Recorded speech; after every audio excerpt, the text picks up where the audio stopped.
ready, Bills Mafia? It's the Bills Squad, sponsored by Gametime. Everything Buffalo Bills, every week. Breaking down the big hits and game-changing plays the way only the Locked On Podcast Network can. Nobody circles the wagons like the Buffalo Bills. So gear up and squad up. The Bills Squad show starts now. Welcome in, Bills Mafia. This is the Bills Squad Show, part of the Locked On Bills podcast. We're getting fancy with the new open now. Jeremy White, Joe Marino, and the Hall of Famer Jerry O, Jerry Ostrowski. We got lots to get to today. We're going to talk about Dalton Kincaid, freak out or breakout. Gabe Davis hits the free agent market. We've got a lot of good stuff on retired numbers as well, as that's a big story around the league, and rookies are starting to get their numbers. So lots to come here on Bill Squad. Today's episode is brought to you by Gametime. Download the Gametime app, create an account, and use code LOCKEDONNFL for $20 off your first purchase. Gentlemen, howdy. Welcome back. How about the fancy new open? It looks pretty good, right? Tell you what, Jerry, you've been working on that behind the scenes, the video. That was nicely done. I have to say the finishing touch of the beautiful waterfront of Buffalo is very, very nice. Yeah, absolutely. Absolutely. Well, we got a lot to get to, and, league stuff, Bill stuff. One thing we wanted to start with today, we'll get to Gabe Davis coming up next segment, but to start with Dalton Kincaid, because, as the Bills hit phase 2 and rookie OTAs, we're starting to see players on the field. And there was a viral picture where it's kind of one of those, the beauty is in the eye of the beholder, or however you want to interpret this picture. There's a picture of Dalton Kincaid. He looks tall and thin, and he's got knee braces on, and everybody's kind of waiting to see what he weighs in at or what he benches. It's a storyline for the offseason, right, guys? So what you took of the picture and really what it really means, because I think it's one of the things we're going to be watching, and I hope Dalton Kincaid is prepared to be asked how much he weighs when we get to training camp, because, the coach and the GM made it a point to say that his play strength is going to be a thing they're looking to improve. So here we go, Dalton Kincaid, the picture, and from here, where do we go? This feels like peak off-season conversation, early May. We got to find something to get fired up about. So we're losing our minds over a picture of Dalton Kincaid, which was blurry, and he was like not even the most forward thing in the picture, kind of off in the distance, and certainly made its rounds, and to the point where we said we got to talk about it. We have to talk about this picture. Dalton Kincaid's not a very big dude, right? Like that's his frame. He's a slender guy that grew up playing basketball. He's not going to be yoked up like he's, to Hercules or, Dwayne Johnson out there playing tight end in the NFL. And yes, he does need to add functional strength, but that picture of him tells us absolutely nothing about his ability or capacity to add functional strength, or if he actually has or not. And I think it'd be a big ask for him to completely transform his body to the level where you'd look at it and say, oh my goodness, Dalton Kincaid is rocked up. So I think it's massive overreaction, and ultimately tells us nothing about what actually matters, and that's if he got stronger. I agree 100%. I mean, you look at Dalton Kincaid, he played 1 year of high school football. He was on an AAU national championship basketball team. That was his thing. My college roommate was a former hooper that moved over to play football. He was ultimately drafted in the 6th round by the Cowboys. His entire time playing football, the biggest question about him, can he get bigger? Can he get stronger? It just kind of comes with the territory. Kincaid coming out of college was listed at 6'4", 246 pounds. The latest Bills roster has him at 240. So if you really want to look at that, if that's true, he's lost 6 pounds since he's gotten to the NFL. But I think the thing that people need to understand is to bulk him up, just to bulk him up, takes away what makes him who he is, right? So you can't go ahead and say, well, he just got to get bigger and gain weight. Well, if you do that, then you lose all that ability, because here's the deal. I don't want to harp on this too much, but it is worth noting that there's only been 3 tight ends in the last NFL season that were listed at 240 or below. So it's not like he is, he is an outlier. I mean, this is a guy who, coming out in his pre-draft data, he was, 44th percentile in height, 36th percentile in weight. He's not a big dude, but that's not why he was picked. You can go back and listen to the things that Bean has said about him. They didn't draft him to be an inline tight end. They drafted him to stretch the field and get open and make plays because his hands are amazing. So I don't take a bunch of – I don't care about that picture. 50 yards across the field and zooming in, it is what it is, right? I don't think you're going to look your best in that situation. But you're right. It's about functional strength. It's about getting stronger. And the other thing is about the functional strength. It's about durability, right? Can you go ahead and get yourself to the level where you can survive a 17-game season plus playoffs? I think that's what's most important out of all this thing. But to just bulk him up takes away what his advantages are.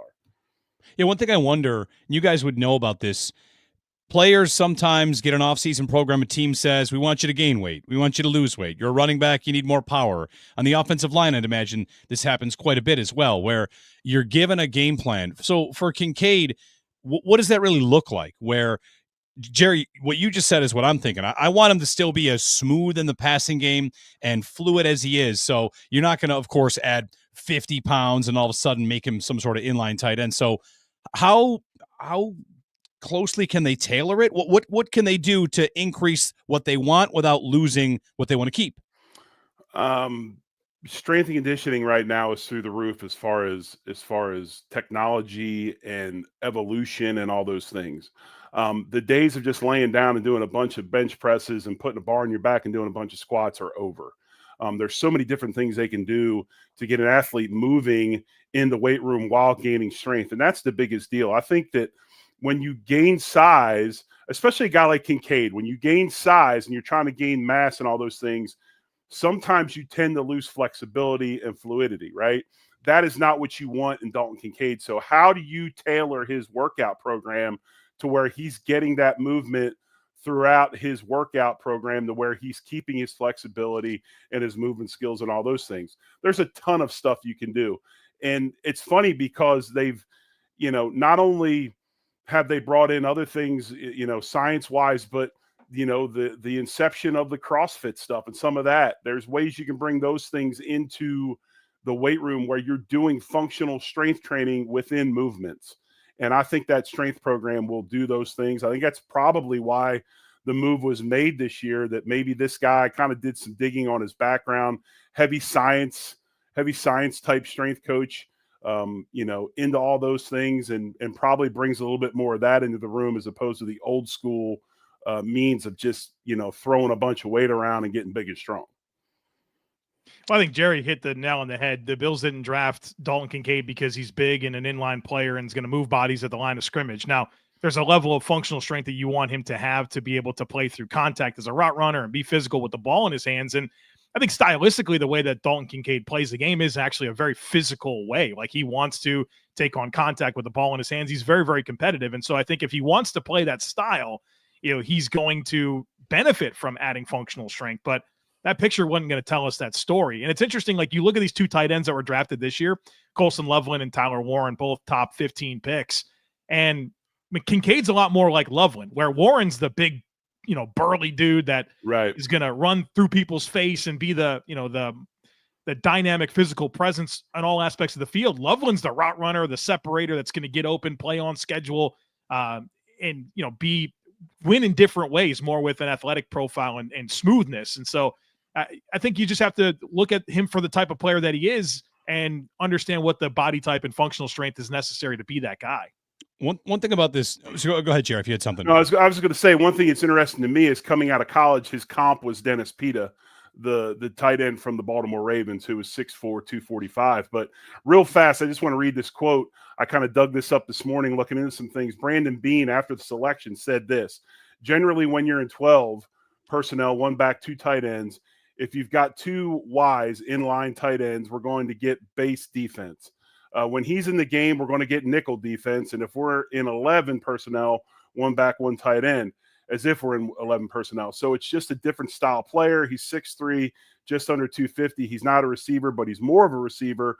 We're not going to have him block a lot of six techniques. So coming into that draft and when they selected him, this was already the plan. I mean, so are we going counterproductive to what they saw out of this player coming out of college? Well, that's where if we could zoom out on Kincaid and talking about whether a breakout's coming, when a quarterback gets drafted and it doesn't go well, people will talk about, well, he went through all these coordinators or all these changes happened. So Kincaid gets drafted, and that represented a shift, right? The Bills were going to shift to a different, more 12. They were a team that did not run a lot of 12 at all. Okay, they're going to shift that way. And then Ken Dorsey doesn't really make it very long. Dawson Knox gets hurt. They don't do it so much. Joe Brady gets the job.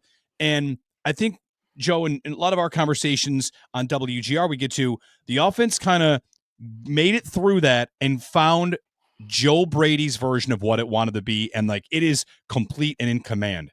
And I guess, how do the Bills match those quotes about when he was drafted to the offense that he's now in, which is sometimes 6 linemen and more of a commitment to the run game? Like they've changed the offense. So, to a point, Kincaid's fit might be a little bit different. What's the road forward for Kincaid as a part of this offense to have Joe Brady give him more looks in it? Well, I think it starts with, of course, tapping into the versatility and playing him in a number of different alignments, whether that's from the slot, even out on the perimeter, sometimes out of the backfield. You want to tap into the versatility to allow him to be unleashed. And so if I may, let me give you 5 numbers that I think are really, really important as it relates to providing the right context with Dalton Kincaid and what happened in year 2, because I thought year 1 was very promising. In fact, objectively a top 10 season in the history of the NFL for rookie tight ends. And then he goes into year 2 and there's all these vacated targets with Diggs and Davis gone. And you think Kincaid's going to be the guy that's going to gobble them all up. And people drafted him high in their fantasy leagues. And, he didn't have the production. Then he gets hurt. And then he, drops the pass at the end of that Chiefs game. And it's disappointment right now for Dalton Kincaid. But I want to give you 5 numbers here that matter. Number 1, Dalton Kincaid is a very, very good separator. Among the 41 NFL tight ends to run at least 200 routes in 2024, Kincaid was 8th in route win rate. Okay. And that's actually down from when he was number 4 in 2023. So we have 2 years of excellent top 10 route running separation skills from an NFL tight end. Number 2 is yards after catch. He was number 4 among tight ends in yards after catch per reception, 6.36 yards after catch per reception, and number 6 in missed tackles forced per reception. That's excellent. He's also been a victim of uncatchable passes.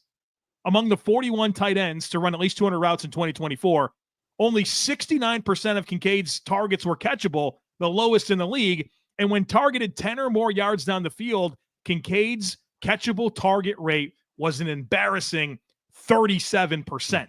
All right. So Josh Allen's got to be better for Dalton Kincaid as well, because he's getting open and he's doing things with the ball in his hands. The ball's got to be in better positions for him to make plays on it. Then you do look at, to kind of bring it back to Jeremy's question, what the role was like. His average depth of the target went up nearly 2 yards from his rookie season to year 2, where in 2023, his rookie season, it was 6.5 yards average depth of target.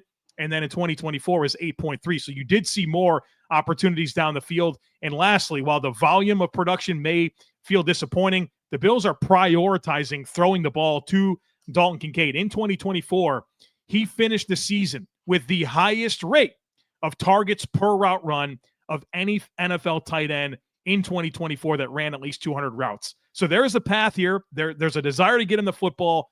And I think there's a lot of good. But my overarching thought when breaking that all down is that Josh Allen and Dalton Kincaid have got to get on the same page, because the guy's getting open. He's doing things with the ball. They want to throw it to him a lot. They're doing it down the field. They got to get on the same page and establish that chemistry.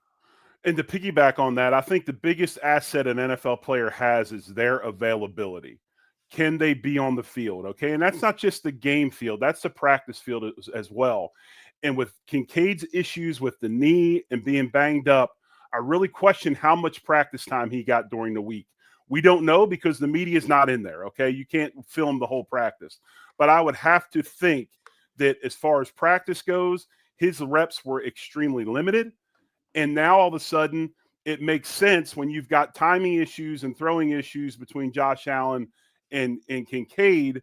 They just didn't have the practice time that they probably had the first year together.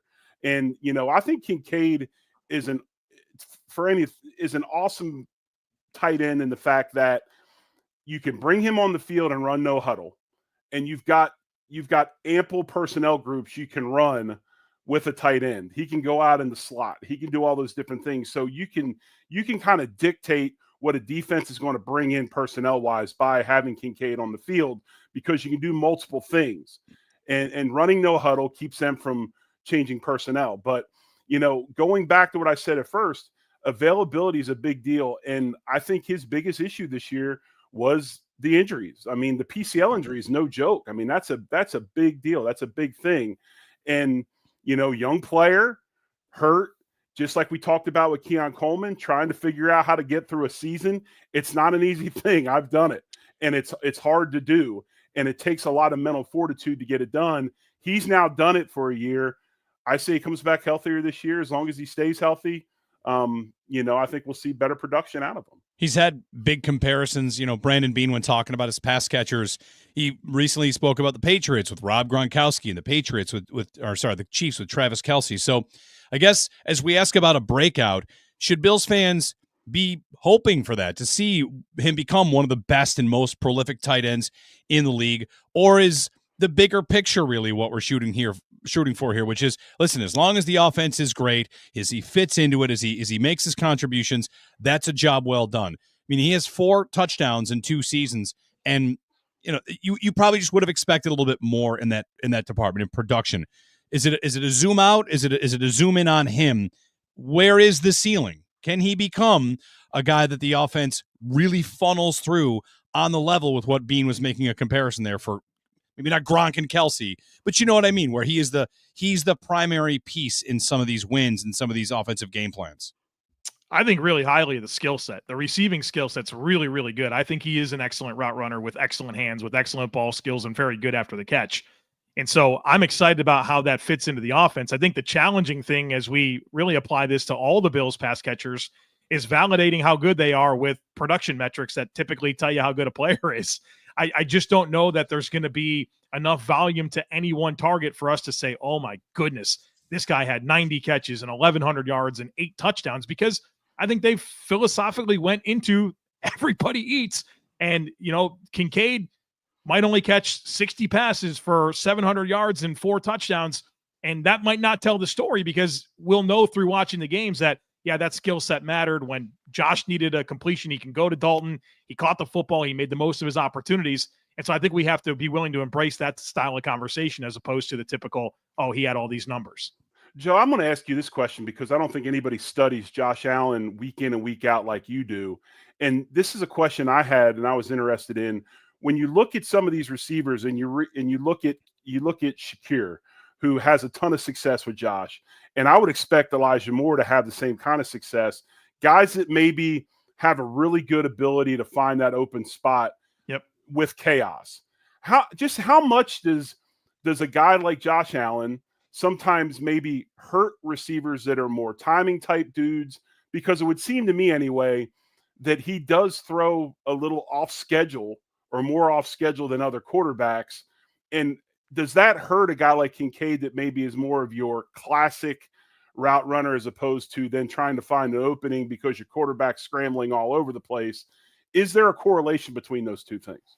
I think so. I think Josh Allen is a bit more of a visual player. I don't think he's a bad anticipatory thrower. It's just not his strength. When you have that type of physical upside and that type of arm talent, you don't have to rely on anticipatory throws to the same level. So there's a lot of visual nature to the way that Josh executes and makes his decisions, right? He's never going to be a guy that's going to throw the first read at a high percentage. He's never going to be a super quick triggered quarterback. And when you're an on-schedule player like Kincaid, I do think that creates some challenges stylistically. And I think that's why when Josh was able to really take those steps in his career, it's when they gave him more separators and guys that would create that space so that the visual nature of the way Josh plays a game would lead to the production. And so I think there is some truth to that. A lot on Kincaid. As we talk about weapons and chemistry, Gabe Davis has entered the chat, so to speak. We'll get to that, whether or not it could be a fit for the Bills. There are reasons to think it would make sense and maybe reasons not to like it as much. So on a potential Gabe Bills reunion, that's coming up next here on Bill Squad. There's nothing like the atmosphere of an NBA playoff game. Every bucket, every defensive stop, every moment feels huge. It's electric in the arena, and with Gametime, you can be part of it without the stress of last-minute ticket hunting. Gametime makes it fast and easy to get playoff tickets even when demand is sky high. Prices on the app actually go down as tip-off gets closer. Last-minute deals can save you up to 60%. So with Gametime, those last-minute deals, that's what it's about. Save up to 60% buying last minute for sports, concerts, comedy, theater, or basketball or hockey. The playoffs have been crazy this time of year, and a lot of great games. So all-in pricing means no surprise fees at checkout. What you see is what you pay. Take the guesswork out of buying tickets with Gametime. Download the Gametime app, create an account, and use code LOCKEDONNFL for $20 off your first purchase. Terms apply. Again, create an account and redeem code LOCKEDONNFL for $20 off. Download Gametime today. Last-minute tickets, lowest price guaranteed. After 1 year in Jacksonville, Gabe Davis is out. He made a lot of money. He did not make a lot of catches. He suffered some injuries.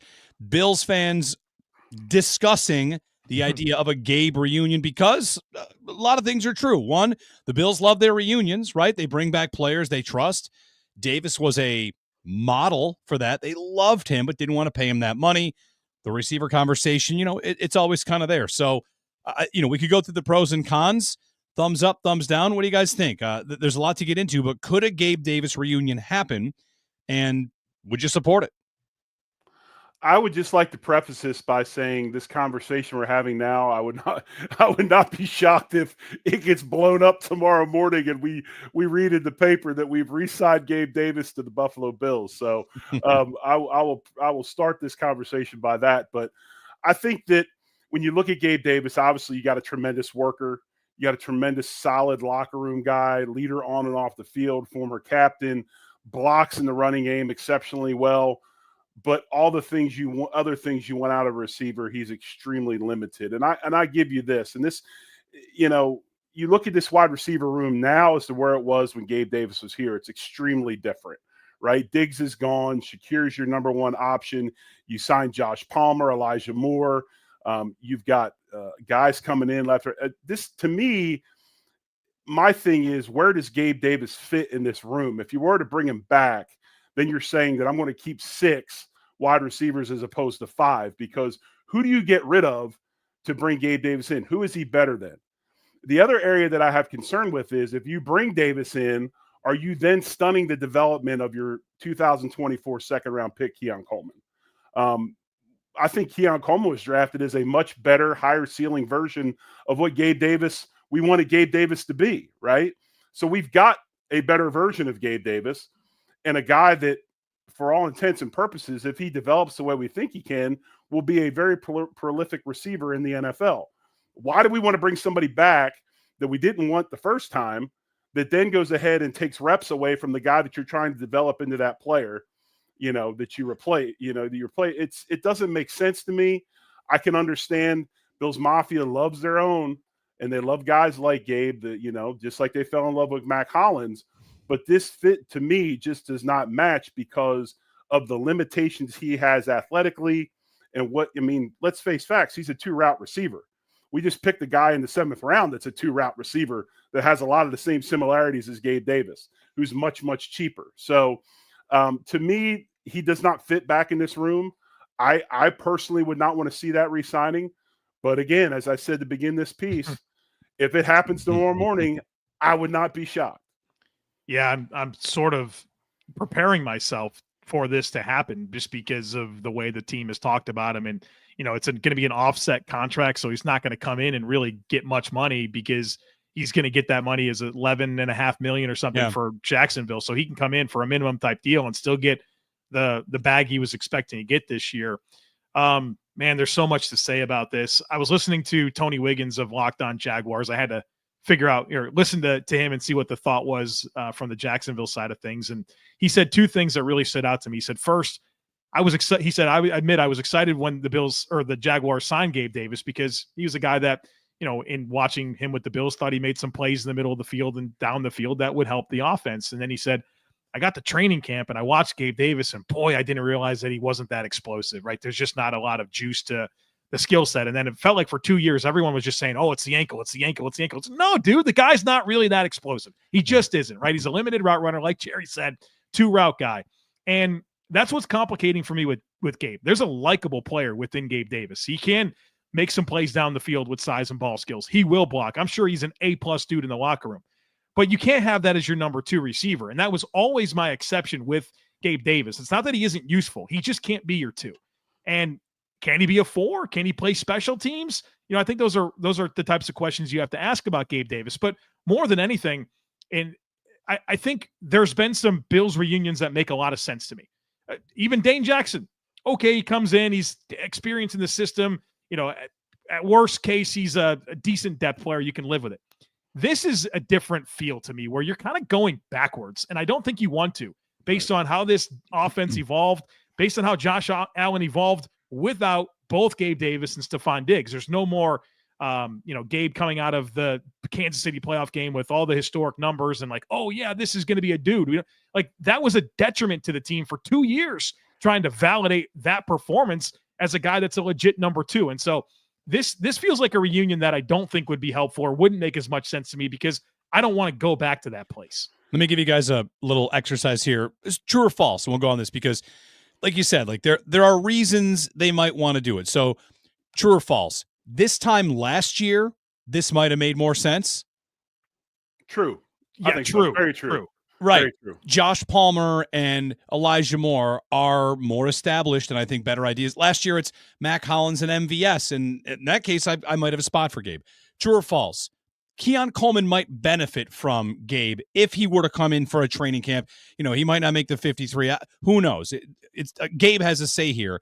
But true or false? You think Gabe might help Keon Coleman, even though their skill set might be a little bit redundant?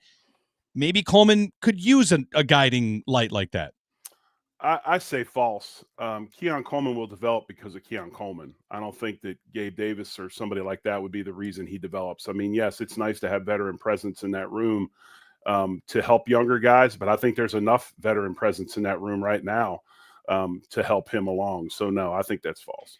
I think it's false for those reasons. In addition to Gabe Davis would come to this team as the most established receiver with Josh Allen. And, right. and I don't like that. I don't think he comes in and you slot him in like he is the depth player that's trying to scratch and claw to make a roster. I worry that it comes back and it's like, oh yeah, we're back, baby. Let's do this. Right. It's not like even Tre'Davious White, he's coming back. It's not the same thing. This guy was gone for a year. He's still young. Like I think that it would be detrimental to Keon Coleman to bring Gabe Davis back. I want that opportunity for Keon. Yeah. It's funny because like, I know exactly what you mean, Joe, as you say that. Gabe strikes me as the kind of guy that if he was asked to play special teams here, he probably has an opportunity to play in Pittsburgh or New York with the Giants. Like he's gonna, the number one reason I think he doesn't come back, if the Bills even want it, is he has some career left maybe, and he might want to go out there and show to Pittsburgh or the Giants, I'm worthy of a 3-year deal for 15 total or whatever, like the next Elijah Moore contract. He's not going to get the bag he just got in Jacksonville. So the fit, would it make sense for Gabe? Like, all right, let's approach that side of it. Would coming here make sense? You just kind of laid it out. He might think, man, they're trying to get a downfield passing game, and I've had a better downfield connection with Josh Allen than anybody else he's ever played with. So if I can sneak back into that room, maybe I could make some hay. But you're coming back as a 1-year rental, and you're probably going to get moved after this season. I mean, the Bills have already gone out and let him leave. Why would he come back? What is he going to come back and do that's going to make Brandon Beane and Sean McDermott want to say, hey, unbelievable, we want to sign you to that 3-4 year deal and keep you here? I mean, at the age that Gabe is and the point in his career, you made the point that was excellent. It's time to go find a spot and get a home for a few years or 3 years and reestablish yourself. The Jacksonville thing did not go well. And now why come back to Buffalo on a 1-year rental, knowing you're probably going to get moved again the next season? It doesn't make sense to me if I'm Gabe Davis and I'm trying to reclimate my career, so to speak. Well, durability concerns as well. We talk about it with Kincaid. Right. I mean, Gabe missed half the season for Jacksonville, and then he was not available in those late games in his last season in Buffalo, and it kind of got dicey, right? There was even some like family dynamics where fan altercations, all kind of stuff going on there, and he wasn't available for the Bills late in that season. I think Gabe would benefit from going to a place like the Giants or the Steelers where there's targets, there's opportunity. There's not going to be a real spread the ball around mentality like in Buffalo. Right. And I'll throw one more team in there, and this is going to be annoying to say, but Kansas City, they specialize in having an X receiver that runs clear out routes. Right. And you run those clear out routes and you block And then sometimes Patrick Mahomes does crazy things and throws the ball to you down the field. Like, that would be a great spot for him. And it would be annoying. And you Bills fans, me, Bills fan, I'm like, please go to the Giants or Steelers. Like, I don't want you to do the Chiefs thing and go and have those redeeming moments that would inevitably happen, because that's just the way that the world works. So I think it would be best for Gabe to pursue those other opportunities, to be completely honest. And we're having a conversation about a receiver that's never had 1,000 yards in a season. And his playoff stats are 36 targets, 22 receptions for 474 yards and 6 touchdowns. Almost half of those yards and 4 of the 6 touchdowns came in one game. So you have to kind of look at the lore of Gabe Davis is based off of that Kansas City game. And there's a lot of fans that will love him for it, just for that one game. But no, I think that this would not be good for the development of that room. And this has been the major topic the last 2 off seasons, the development of that room. See, you got Diggs in New England, Davis in Kansas City now. Who else? Cooper. I mean, other Bills receivers, just like Mac Hollins, by the way, on the Patriots as well. Yeah, right. Like, you say Gabe on Kansas City, and how annoying that would be. Not because you'd be afraid of what he would do, but just because, I mean, this rivalry needs any more storylines for us to, obsess over. Tony Wiggins, one other thing that he said in Locked On Jaguars this morning, he said, Mac Hollins went to Buffalo and filled the Gabe Davis role better than Gabe Davis. Yeah. If this was the end of the rainbow here, just bring back Mac Hollins. All right. There you go. On Gabe Davis. None of us would be surprised if it happened. And again, for anybody that on the cap stuff, it would be effectively free. Would he not even count against your cap? He might be a veteran enough to count, but I mean, it's basically free if they do it, so we'll see what happens. All right. We've got lots of good stuff still to get to. We're going to get to some jersey number stuff. We haven't found out all the new Bills jersey numbers, but there's a big controversy in the NFL about retired numbers. Jerry's got a number retired and a good story to tell about it as well. So that's coming up here on Bill Squad, part of the Locked On Bills podcast here. Stay tuned. Hey, scaling your business requires the right expertise at the right time. With Upwork, you can find specialized freelancers in marketing, development, design, and more. Experts ready to help you take your business to the next level. Upwork gives businesses flexibility by connecting them with top freelance talent across multiple industries, including IT, AI, web development, and marketing. Whether you need extra hands for a project or a long-term partner, Upwork makes hiring simple and affordable. If you need help with a marketing campaign, Upwork can connect you with a freelance expert who delivers incredible results. Fast and easy hiring, posting a job is free and simple, and within a day, multiple qualified candidates to choose from. Cost-effective growth. Instead of hiring full-time, Upwork helps find affordable, top-tier freelancers to scale business efficiently. Visit Upwork.com right now or post your job for free. That's Upwork.com. Upwork.com to connect with top talent and grow your business today.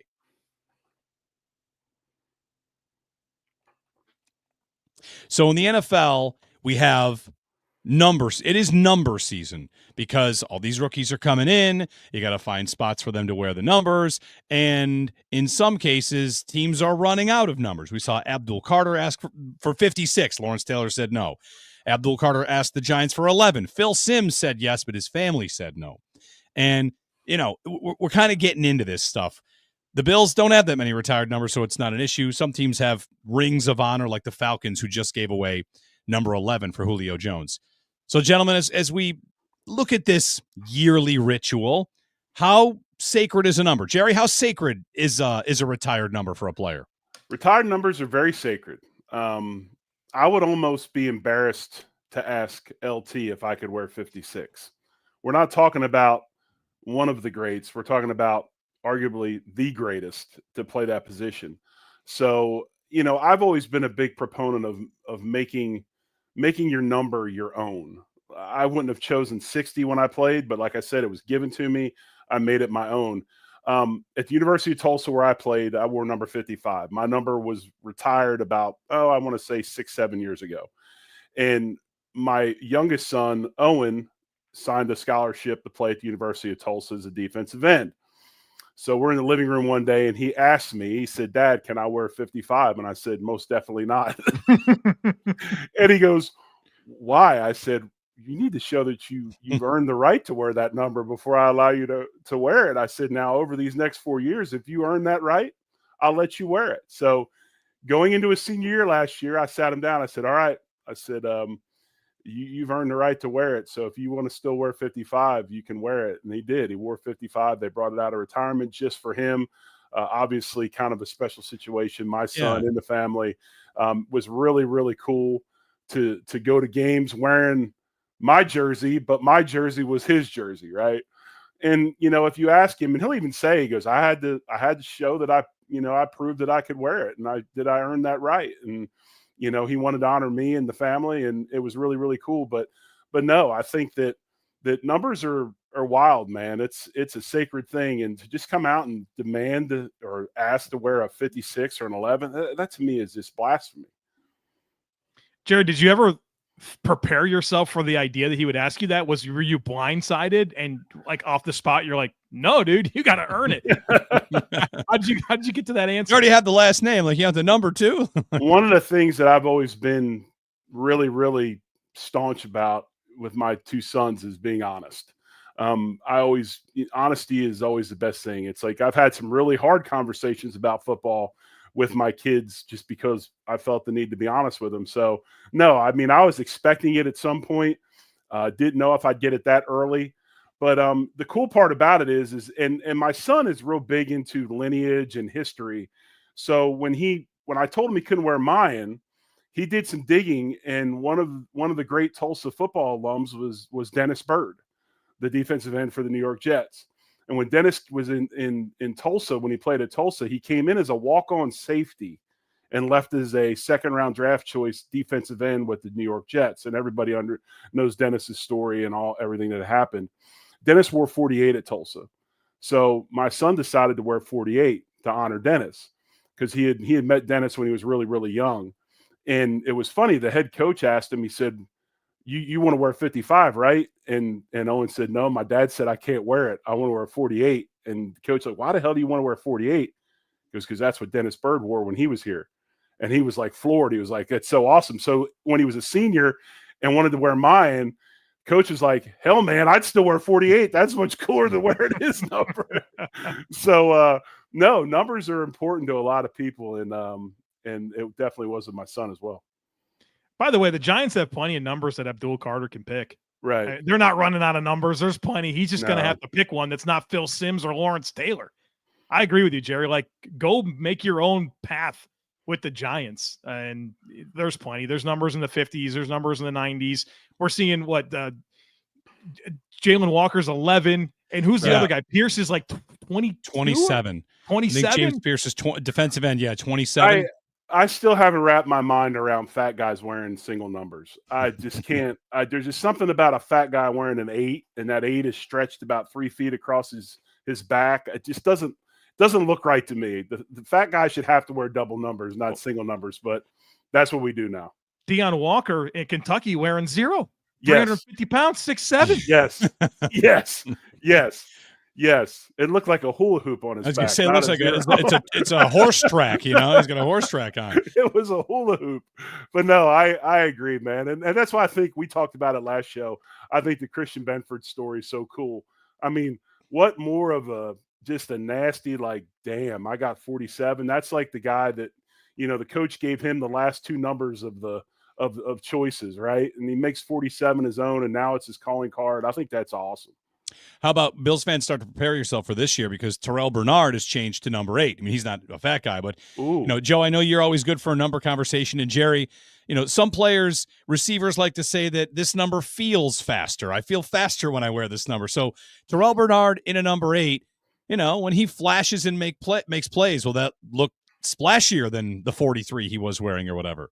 I think this is a mistake for TB. Now, I love the idea of a single digit. And he comes from schools where I think some of them are like, it's very prestigious to wear a single digit. Right. Like only the best players or something, the hard-nosed guys get the single digits. But the problem with Terrell Bernard wearing number 8 is he's already small. You needed the 43 helped you look a little bigger. Now you're going to be wearing 8. And we're going to be wondering, is that Taylor Rapp? Is that Taylor Johnson? Like you're a linebacker, dude, and you're a small one. So, it's a personal choice, but for the size dynamics that are already in question for Terrell Bernard, he's going to look even smaller now in number 8. I've always been a fan of the double numbers. If I was him, I'd be trying to get 44, 55, 66. I love the double numbers. That's always been my go-to. Joe, you got me thinking, Derrick Henry gets through the hole. Is he now 8? Is he running to it because he thinks it's a defensive back and not a linebacker? Listen, boy, that's a good point, Jeremy. Is it stupid or is it real? No, I mean, yeah, these guys you see those numbers. Though it's a safety, yeah, they're going to run this guy over. So Terrell, all right, play big, brother, play big. This is his way to invite running backs. He's setting a trap for them. I did not know that. I didn't know he was going to 8. Yeah. As long as he is as established as he is, keep your number, man. Keep your 43. Oh, there's nothing worse than buying jerseys, which I stopped doing. Right. And they switched the numbers. I did. Okay, people will be surprised to know this. I bought a CJ Spiller jersey. I really did. And he went from, I think it was 28 to 21, and I'm like, oh man, I was already suspect on buying this. And you switched the number. Plus, it was the bad, drought era home jersey with the gray and the weird blue, and it was terrible. So I stopped buying jerseys after that. He made that switch, I think, after 1 year. Spiller did. Yeah.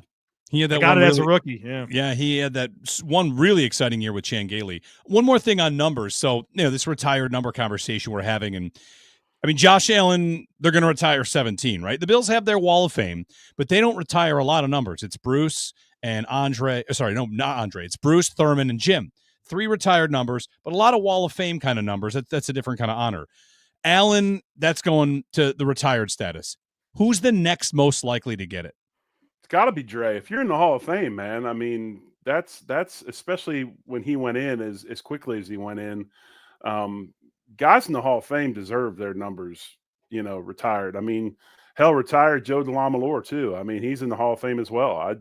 I just think that if that's ultimate status, man, that's like as high as you can get. And I think that Dre's probably next.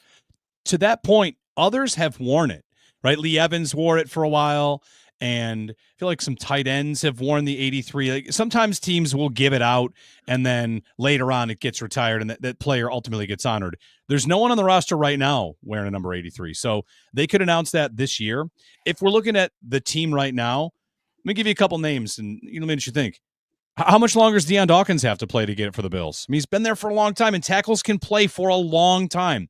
If you're Josh Allen, Reuben Brown's people still wearing 79, right? Right. I mean, 8-time Pro Bowler, right? Like, are there other? Only to have 3, it's nice the Bills have that 2-tiered kind of honor system where the Wall of Fame is one, and then the retired number is the top one. So it's tough to make that jump to the next one. I mean, the fact that Andre Reed's not there yet would speak to that. I would retire the 67 of Kent Hull then, if you're going to go ahead and retire numbers that aren't in the Hall of Fame. To me, Kent Hull would be the next guy. I mean, who meant more to that run than him.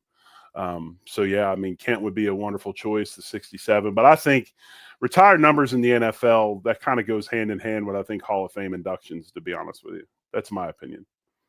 Jeremy, the tight ends you were looking for that wore 83, Dave Moore and Dave Mike Cosson.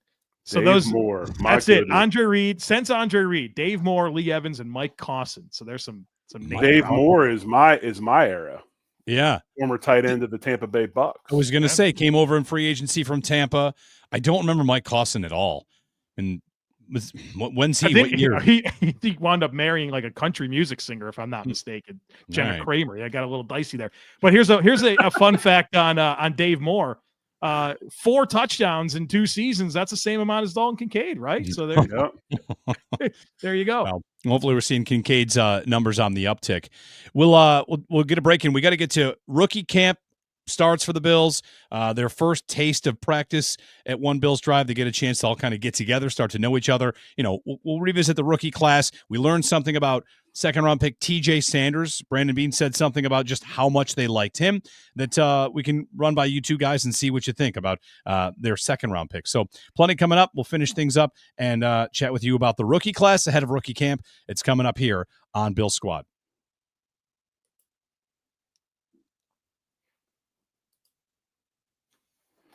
All right, we're in phase 2 of the workout session for off-season programs. The rookies, though, get to kind of fast forward to phase 3, all the rules on what you can and can't do. But a little rookie preview, rookie camp preview, what to watch for. We learned along the way how much the Bills liked Maxwell Hairston in their embedded video, but also that TJ Sanders was in the mix for their first selection. So they liked him quite a bit, and we're happy to see him there. It kind of explains why they would have made that big move up in the second round, that they thought that much of TJ Sanders. Well, in the phone call video that came out, Terry Pagula had said to TJ Sanders, "We've been trying to trade up for you for the last 20 picks." That's probably a little bit of a reach there, but certainly they really wanted to get the player and said he was even in play at number 30 if they didn't get Hairston, which in watching the embedded, you could tell they were, well, what they want you to think, right? It's all edited for the team. I still can't get enough of it. Sean McDermott was like audible about concerned about some of the teams in front of them needing corners. And so it seemed like the Bills were kind of set on that corner in the first round, but to know that at least, they thought that Sanders would be in play there, it does get me thinking a lot about the 49ers and how the Bills traded up twice for D tackles, twice in front of the 49ers.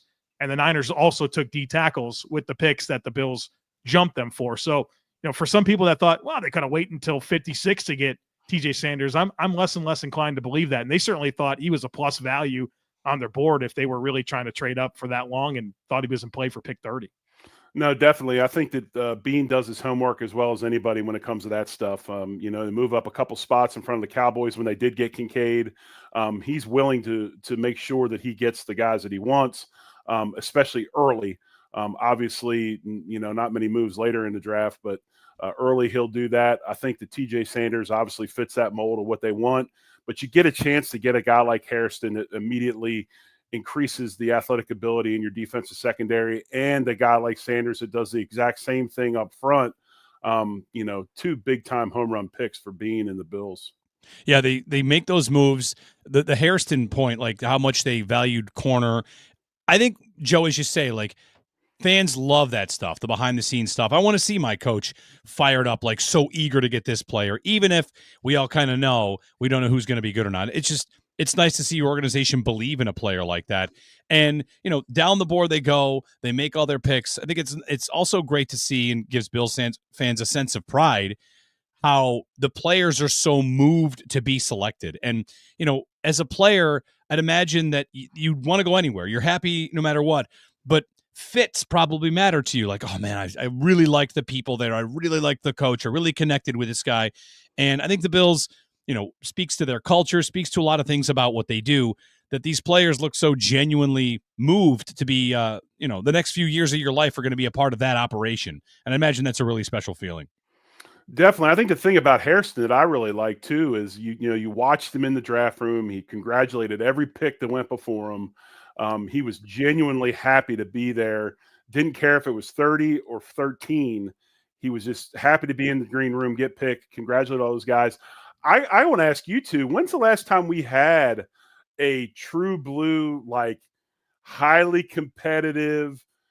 I expect Hairston to talk a lot on the field, that kind of bravado at corner that you see out of guys like Sauce Gardner and some of these other cats. When's the last time we had a corner that's going to be that type of competitor on the field? I don't know if we've had one in the last 5 to 10 years like Hairston. I think it's going to be a different feeling. It's going to be a different, just not only his ability as a player, but just that kind of energy he's going to bring to the field is going to be a big deal for that Bills secondary and defense.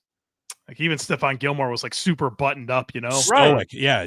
Stoic from the day he was drafted, never made an expression. Right. And Trey White certainly animated, but I think in a different kind of way and more of a charismatic, like high energy. Like I'm not sure he was, getting in the face of dudes where you think like Hairston's, someone's got to have to remind him he's a little bit on the smaller side. He doesn't know that. Yeah, it's interesting, like to think about the history of the cornerback position. The Bills have had some really dynamic and really great corners over the years, whether, Benford now, Trey White before that. Going back to, Nate Clements he would hit, he made big plays. Antoine Winfield, I remember a quote maybe from Reuben Brown back in the day saying, like, if my kid plays football, I want him to play like Antoine Winfield, the way he played football. The Bills in the last however many years, there've been a lot of personalities, a lot of different styles too with that position. Jerry, what about you? You played 100-something games for the Buffalo Bills. Well, who are some of the corners that were just dogs out there that you remember? That's a great question. I haven't even thought about that on my end. I mean, I'm trying to think of the guys there's a couple down in Miami, and I can't remember who it was.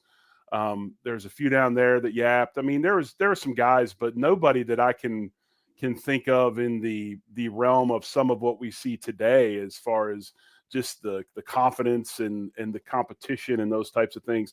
I'm all for it.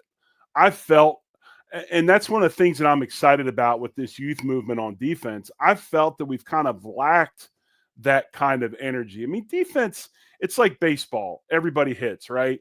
In defense, you got to have that energy. You got to have that kind of just bravado and just rawness about you, and it's infectious amongst the group. And that's one thing that I thought we have lacked recently on this defensive side of the ball. And now you're bringing all these young guys in, Sanders and Hairston and all of them. I'm excited about it. I think it's going to really help this defense.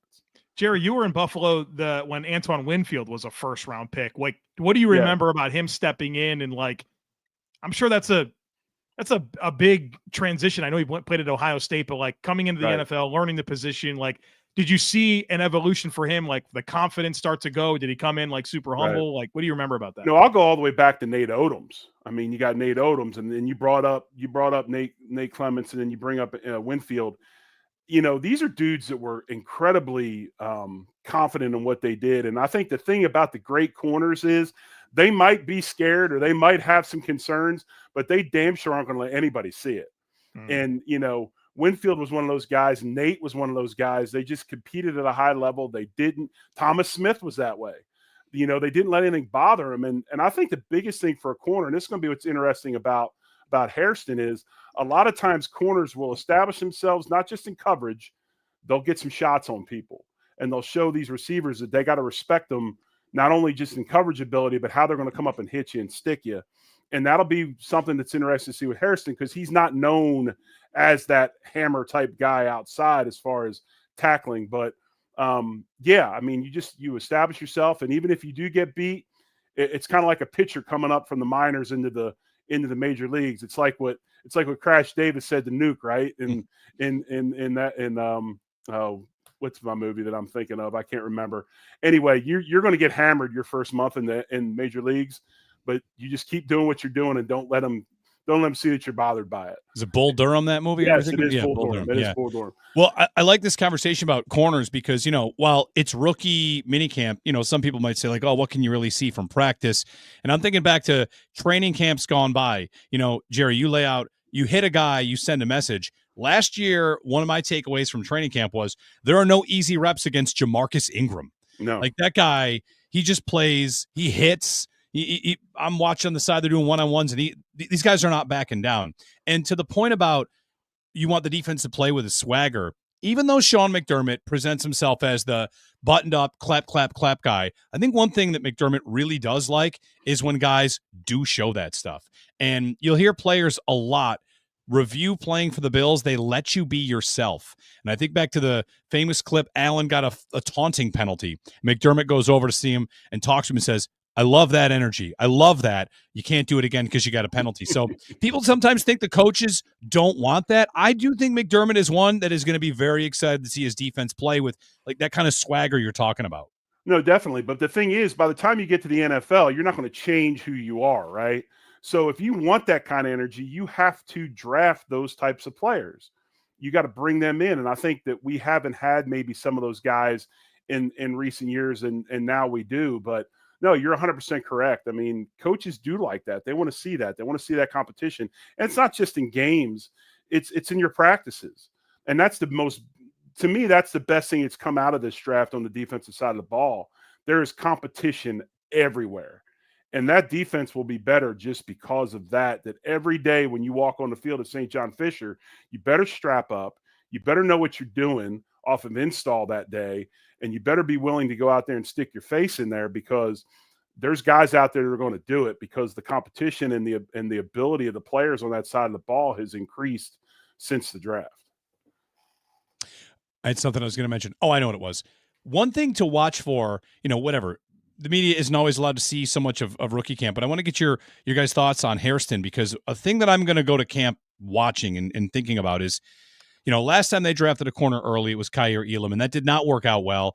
And it didn't go well pretty much from the start when they put, the oven mitts or the boxing gloves on him because he was so grabby. And to put those on him in his first camp so he doesn't hold, one of the reports I saw on Hairston is how different he is, because he's not a guy that grabs a lot. He's a guy that wins with his feet. And when we get to training camp, I'm going to be locked in on that to see how different he really is as a player. They're both first round corners, and obviously the Bills are hoping this one goes a lot better. Yeah, Hairston is a unique player in that you don't often watch a guy on tape before the combine and think to yourself, yeah, he runs 4.2, right? He runs 4.2 and he goes out there and runs 4.2. There's athletic confidence with Hairston where he knows he can turn and run with anybody. And I think that leads to him not having to resolve to being grabby. He's very comfortable when the ball is in the air, so there's no panic. And he's very cerebral. He's a guy that, everything about him, size and athleticism, is going to say man coverage, man coverage, man coverage. But in Kentucky, I think those zone coverage rates were north of 80%. And so I think that positions him very, very well in terms of playing with vision, being able to feel route combinations, knows how to space the field, knows how to squeeze and pass off routes, knows how to come off his landmarks. And so the man piece is going to be just fine because we know he can turn and run with anybody in pattern match, and he's got a lot of recovery athleticism. I think that background of playing zone is what's really going to allow him to step in right away and have not only the athletic confidence to perform and do whatever he needs to do, but also the mental side of the game should be something he's pretty solid with, because he's seen a lot of route combinations and has operated in that half turn with eyes in the backfield. So I think he's going to be able to hit the ground running, and that athleticism, I think with Kaiir Elam and he ran his 4.3 something, you're like, oh, really? He's got that type of speed. With Hairston, you're like, yeah, everybody knows you're a crazy fast guy. And, that time speed, that play speed is correlative when it comes to Hairston. And I think, he's going to come in without those grabby concerns because the guy can legitimately run and carry speed with anybody. Personally, I have a fundamental issue with putting boxing gloves on a cornerback to try to keep him from grabbing, because my deal is grabbing comes from poor body position, doesn't come from being a grabby player. When you look at what the Bills do at corner, they do a lot of different things technique-wise. They read through routes. If your decision-making is late, and you're late to get you're late to flip your hips or get out of your set or whatever, and your feet are wrong, that's where the grabbing comes from. It's the same thing that happens with us inside at offensive line play. If we're not sure with what's going on, we take a false step, we hesitate, they run a slant, we grab. I mean, grab is your that's your security blanket. That's your last line of defense. You said a grab is a symptom of something else. Yes, a grab is a symptom of something else. To me, Kaiir Elam being a grabby corner was a symptom of not being sure with his body positions and what he was supposed to do as far as coverage goes and reading through things assignment-wise, more so than he's just a grabby player. Because it's just, to me, I think that's a slippery slope. And, I think that, to me, is the major reason why Kaiir Elam is in Dallas. It's not because, he was a grabby player, whatever. It's the fact that he never could really fully grasp this system that the corners have to play in Buffalo. And that, to me, is why he was grabbed, because you see it in other spots as well. We got a good comment here on the chat on YouTube I want to bring up here. Daryl writes in, Hairston has speed arrogance in the way that Josh has arm arrogance. And can't wait to see that out there. And I wonder, Joe, if you would agree with that, if you would relate that. I mean, I think Bills fans like to embrace the idea of Allen's arm arrogance. Sometimes you're going to try something and see if it works, and a lot of times you get away with it when you're as good as Josh Allen. So would you agree you see speed arrogance out there? Yeah, I saw Daryl put this comment in there, and I was thinking to myself, that's a good comment. But Jeremy's got all the control of the buttons here, and so I was glad you put it on the screen because I thought it was a great comment. And I think that is a really good parallel where I remember Ben Solak wrote that article, or he had a tweet or something talking about Josh Allen and arm arrogance, and everybody lost their mind like this was some insult. It's not an insult at all. It's knowing the hose that you have connected to your right arm and what you can do with it. And there's a level of arrogance required to make some of the throws that Josh Allen has. And I think you can apply a lot of that to Maxwell Hairston, where that speed that he knows he has is going to uniquely position him to be able to make breaks on the ball to bait throws. He's got good football IQ. He's got really good ball skills. He's got plus athleticism. That is a beautiful recipe for playing with speed arrogance to make those game-changing plays that we're all excited for him to make at the next level. Definitely. I think to give an example of speed arrogance, it's why he's so good in zone coverage. He can play that. He can play off coverage, maybe even more so than others can, because he has that ability to T-step, put his foot in the ground and get downhill and make those plays. I think the biggest thing will be to him as far as the speed arrogance concept is carrying guys downfield. And does that speed correlate with some of the burners in this league, not getting beat over top? I've got a lot of confidence in him being able to play zone. Let's see how he carries those speed routes downfield. And does that quote unquote speed arrogance allow him to make plays on the ball downfield? Bill's squad wrapping up. Jeremy White, Joe Marino, and the Hall of Famer Jerry Ostrowski. Jerry, how many halls of fame? I don't know. I think 3. 3? All right. Maybe Casual, 4. three different Hall of Fames, We're lucky to be with you here, Jerry. Yeah, I appreciate it. It's about time we recognized. That's right. That's right. Well, good stuff today. I mean, from Kincaid to Davis to the numbers to that segment on Hairston. I think Bills fans should be excited about this guy. So we're back every Monday and Thursday live here on YouTube. You can of course subscribe, like, and subscribe on YouTube. Subscribe to the Locked On Bills podcast. If you're not there, Joe's putting out the content every day. It's always good stuff. And gentlemen, always a pleasure to chat with you. We'll do it again on Monday. Go Bills. Go Bills. Much love. Go Bills.